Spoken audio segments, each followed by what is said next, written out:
So we had the Bucks against the Nuggets, a matchup between the last two MVPs essentially, right, back to back both. And Giannis, they had no answer for him early on as he was just getting whatever he wanted against these Nuggets.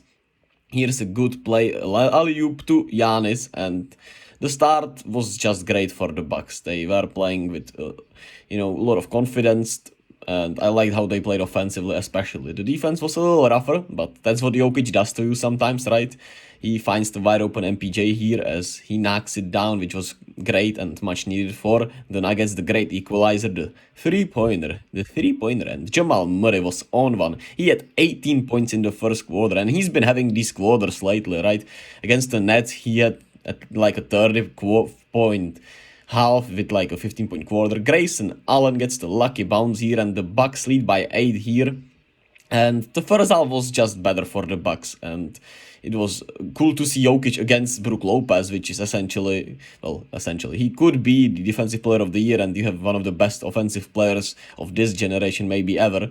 And then in the second half, you could see the legs go out of Milwaukee.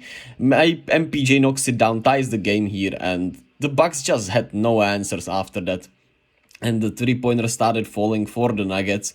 Jeff Green from the corner, and I mean, it's a back-to-back for the Bucks, and I think we could see it in this second half for them. Jeff Green takes off.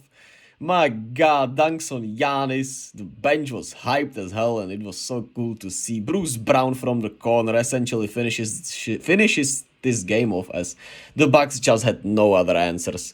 And Jeff Green, man, so inspirational, especially after he was dealing with the he had some problems with his heart, I'm pretty sure.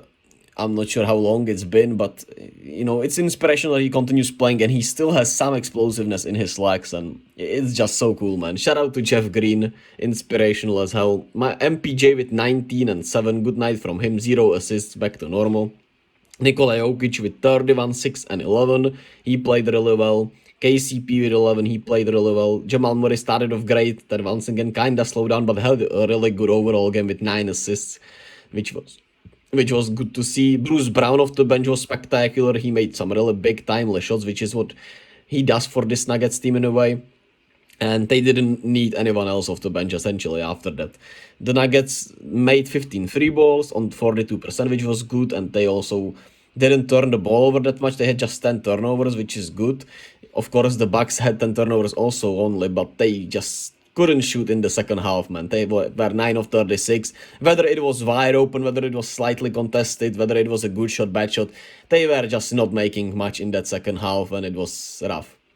Giannis at 31, 9 and 4 with 4 steals. He was still pretty good, but he also kind of fell out of gas, which makes sense, right? It's a back-to-back, and it's in Denver where the altitude makes some difference, and yeah.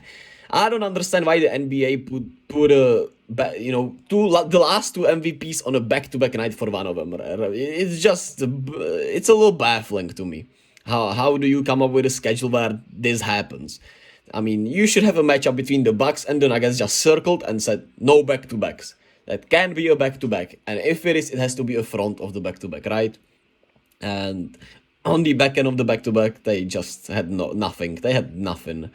There was not much, not much to say about the Bucks here. They still looked really solid in the first half, then just ran out of gas.